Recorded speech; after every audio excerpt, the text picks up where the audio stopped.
अस्सलाम वालेकुम नाज़रीन, मैं हूं तरीम फातिमा और आप देख रहे हैं मेरा यूट्यूब चैनल। उम्मीद करती हूँ आप सब लोग भी खैरियत से होंगे। शहबाज शरीफ साहब की जानिब से एक स्टेटमेंट सामने आई है, वो ज़रा मैं आपको पहले पढ़कर सुनाती हूँ, फिर उसके बाद आप अंदाज़ा करिएगा कि ये किस नौयत की स्टेटमेंट है। कहते हैं कि मेहनत करेंगे, हिंदुस्तान क्या हिंदुस्तान के बाप को भी पीछे छोड़ देंगे। तो सबसे पहली बात कि अभी इन लोगों ने मेहनत करनी है। 35 साल से ये शरीफ खानदान इक़्तिदार में है और अब आकर इनको सूझी है कि मेहनत करें और मुल्क के बारे में भी कुछ सोचा जाए। ट्रिपल दफ़ा इस खानदान को हुकूमत में आने का मौका मिला। अभी ये लोग कहते हैं अवाम से कि हमें एक मौका दें, हम मुल्क की तकदीर बदल देंगे। यानी इससे पहले ये लोग अपने खानदान की तकदीर संवारने में लगे हुए थे, मुल्क की तकदीर का इनको ख्याल ही नहीं था। मजीद कहते हैं कि हम कर्जे लेने पर मजबूर हैं, इसलिए IMF के पास जाते हैं, मेहनत करेंगे, हिंदुस्तान को पीछे छोड़ देंगे। ARY न्यूज़ के मुताबिक FBR की तकरीब थी, वहाँ पर मियां नवाज शरीफ साहब ने खिताब किया। खिताब करते हुए कहा कि ये फैसला कुन घड़ी है, या यहाँ पर अब सबको मिलकर मुल्क की बेहतरी के लिए किरदार अदा करना होगा। पाकिस्तान को दुनिया में खोया हुआ मुकाम दोबारा दिलवाएंगे। और ये भी बताया कि पाकिस्तान में इस वक्त कितने जो है मुल्की खजाने में पैसे पड़े हैं। तो कहा कि 24 खरब रुपए जो हैं वो करप्शन की नज़र हो रहे हैं और मुल्की खजाने में इस वक्त सिर्फ 9 अरब रुपए पड़े हैं। करप्शन की वजह से हम कर्जे की ज़िंदगी जो है वो उस बसर करने पर मजबूर हो रहे हैं। तो यहाँ पर एक और बात आती है कि करप्शन कर कौन रहा है। जो हम 24 खरब रुपए है वो करप्शन की नज़र हो रहे हैं, तो किधर जा रहा है 24 खरब रुपए है, कौन करप्शन कर रहा है। पीपल्स पार्टी वालों से बात की जाए तो वो कहते हैं कि हमने करप्शन नहीं की, नून लीग वाले करप्शन कर रहे हैं। नून लीग वालों का नाम लिया जाए तो वो कहते हैं बाकी सियासी जमातें करप्शन कर रहे हैं, अदारे करप्शन कर रहे हैं। तो आखिर करप्शन कर कौन रहा है? अगर सियासी जमातें करप्शन नहीं कर रही तो फिर किस जगह पर कौन सा इदारा करप्शन कर रहा है जो 24 खरब रुपए वो करप्शन की नज़र हो रहा है। अच्छा, अब कुछ पाकिस्तान, बांग्लादेश और हिंदुस्तान का जो ये नाम ले रहे हैं मियाँ साहब, छोटे मियाँ साहब, कि अगर हम मेहनत करेंगे तो इंडिया क्या इंडिया के बाप को भी पीछे छोड़ देंगे। तो कुछ आपको मैं हकाइक बताती हूँ कि इस वक्त जो सच्चाई है कि पाकिस्तान इस वक्त कहाँ पर है और इंडिया और बांग्लादेश इस वक्त कहाँ पर है। दोनों ही पाकिस्तान के हमसाया मुल्क हैं। हकाइक मैं आप लोगों के सामने रखती हूँ। और फिर कहते हैं कि सच मुंह से निकल ही आता है। ये जिनकी बात कर रहे हैं कि इंडिया क्या इंडिया का बाप को भी हम पीछे छोड़ देंगे, तो ये भी मैं आपको बताती हूँ कि इस वक्त पाकिस्तान किस मुकाम पर है और इंडिया किस मुकाम पर है। सबसे पहले ये शरीफ खानदान की बात करते हैं तो इस खानदान की मेहनत का आप अंदाज़ा करें कि 6 मरतबा इस खानदान को वजारत आला मिली है। इस खानदान के पास 6 मरतबा वजारत आला आई है। इसके बाद अभी इन लोगों ने मेहनत करनी है। उसके बाद 4 मुख्तलिफ जो इन खानदान के लोग हैं उनके पास उन 4 मुख्तलिफ लोगों के पास 6 मरतबा वजारत आला आई है। उसके बाद 3 मरतबा इनके बड़े भाई वजीर आज़म रह चुके हैं। 2 मरतबा छोटे भाई वजीर आज़म अब दूसरी दफ़ा वजीर आज़म बने हैं और बेटी वजीर आला पंजाब है, भांजे भी वजीर आला पंजाब रह चुके हैं। पाकिस्तान का सबसे बड़ा सूबा पंजाब इनके पास है, इनके इख्तियार में है।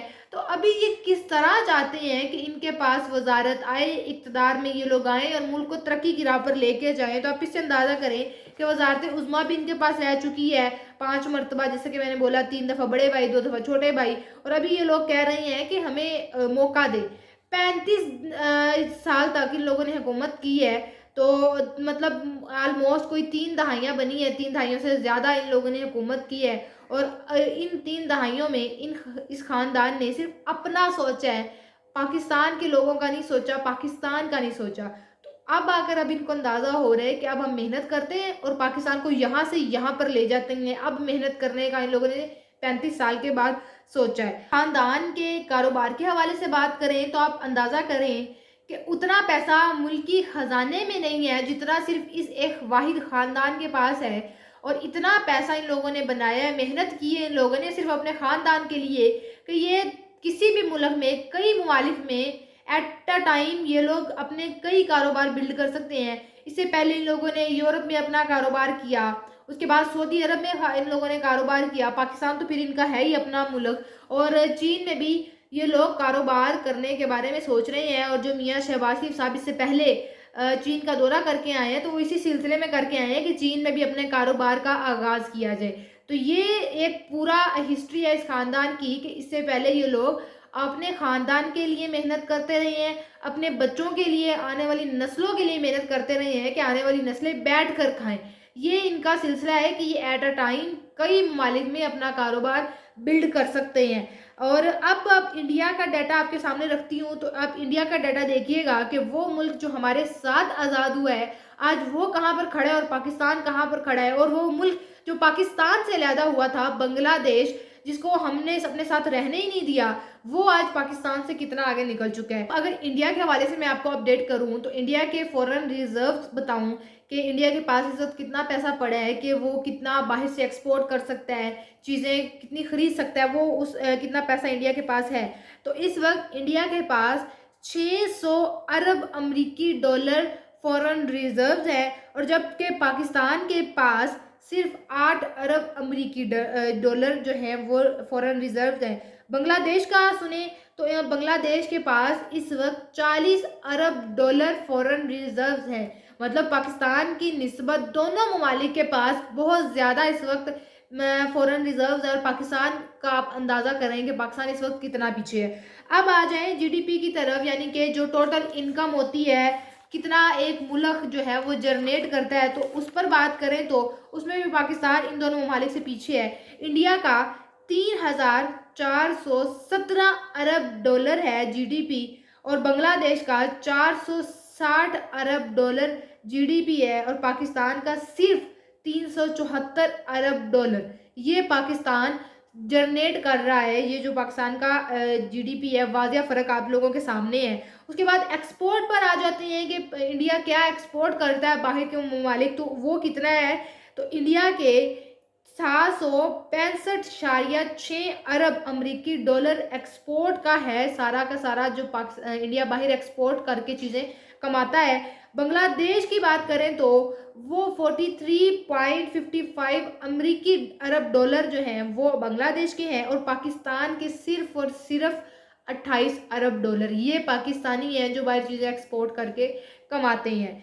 फीकस आमदनी के हवाले से बात करें कि इंडिया का एक शख्स, बांग्लादेश का एक शख्स, वो जो है एक बंदा वो कितना कमाता है, उनकी उसकी कितनी आमदन है एक महीने की। तो इंडिया की अगर बात करें तो 2,612 अमरीकी डॉलर एक फी बंदा वो कमाता है, और बांग्लादेश का 2,528 अमरीकी डॉलर ये उनकी आमदनी है, फिक्स आमदनी। और पाकिस्तान की 1,471 अमरीकी डॉलर ये है, मतलब कि दोनों ममालिक से आधा आधा पाकिस्तान का फिक्स आमदनी है। तो पाकिस्तान को देख लें कि इन लोगों ने कितना पीछे धकेल दिया है।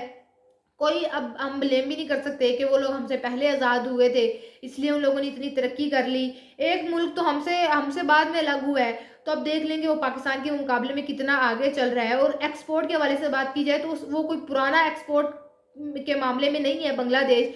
अब आकर रिसेंटली उसने एक्सपोर्ट में कदम रखा है और ये चीज़ें एक्सपोर्ट करना शुरू की हैं, और अब उनका अंदाज़ा आप कर लें। और पाकिस्तान को भी ये लोग कह रहे हैं अभी हमें मेहनत की ज़रूरत है। कब मेहनत करनी है, मतलब कि अब 76 साल हुए हैं, अब हमने सोचा है कि हमने मेहनत करनी है, आइंदा आने वाले 76 सालों में हम मेहनत करते रहेंगे, तो 76 साल में जाकर हम मेहनत का हमें कोई हमें सिला मिलना शुरू होगा। तो तब तक जो दुनिया वो जो है वो चाँद पर पहुँच चुकी होगी। अच्छा जी, अब आगे इन ख़ानदान का आप अंदाज़ा करें कि इन ख़ानदान की जो हुक्मरानी का अंदाज़ है ना, वो भी महंगा है। वो महंगा किस तरह है कि अक्सर आप टीवी पर देखते होंगे, सोशल मीडिया पर देखते होंगे कि वज़ीर-ए-आज़म बनने के बाद, कोई वज़ारत सँभालने के बाद ये लोग सबसे पहले बाहर का दौरा करने जाते ही हैं। तो ये इनके वो दौरे भी बहुत महंगे होते हैं। अगर आपने जाना है तो आप अकेले दौरा करने जाएँ, नहीं, इनका हुक्मरानी का अंदाज़ भी वो महंगा है कि जाएँगे दौरे पर 7, 10, 12 लोगों को इकट्ठा लेकर जाएँगे, फ्री दौरे पर लेकर जाएँगे। तो ये इनका अंदाज़ है कि पैसे बचाने नहीं है, पैसों को उड़ाना है। और पाकिस्तान में अब जो इस वक़्त पाकिस्तान के कौमी ख़ज़ाने का हाल है, इन लोगों ने तो जो मंसूबे बनाए हैं, कौमी मंसूबे जो हैं, वो भी वो बनाए हैं जिसमें हर महीने हमें पैसे देने पड़ते हैं। पैसे कमाने के बजाय पैसे लगाने वाला मंसूबा इन लोगों ने बनाया है। ये ऑरेंज ट्रेन हो गया, मेट्रो ट्रेन होगी, ये वाले सिस्टम। तो पाकिस्तान वो वाहिद मुल्क है, कर्ज़ा लिया हुआ है पाकिस्तान ने, कर्ज़े पर सूद लग रहा है, सूद की अदायगी के लिए भी हमें कर्जे लेने पड़ रहे हैं। ये पाकिस्तान में हो रहा है सारा का सारा सिलसिला। और पाकिस्तानी अवाम, गरीब अवाम बेचारी क्या करे। वो ये जो सारे कर्जे लिए हुए ये पाकिस्तान की जेब से ही जाने हैं, पाकिस्तानी अवाम की जेब से ही जाने हैं, कर्जे हम नहीं उतारने हैं। सोचने वाली बात है, किसी एक शख्स के पास अगर कोई वजारत होती है तो उसको तो फिक्र खाती है कि भाई मेरे पास ये वजारत है, मैंने इस वजारत पर जो काम मुझे दिया गया मैंने वो करना है। और इस खानदान के पास डबल डबल दफ़ा वजारतें आई हैं। अभी बेटी वजीर आला है, छोटा भाई वजीर आज़म है। अभी कहते हैं कि हमें मौका दिया जाए, तो किस तरह इनको मौका दिया जाए, यानी कि पाकिस्तान इनको प्लेट में रख के दे दिया जाए तो ये जिस तरह अपनी मर्जी से खाएं।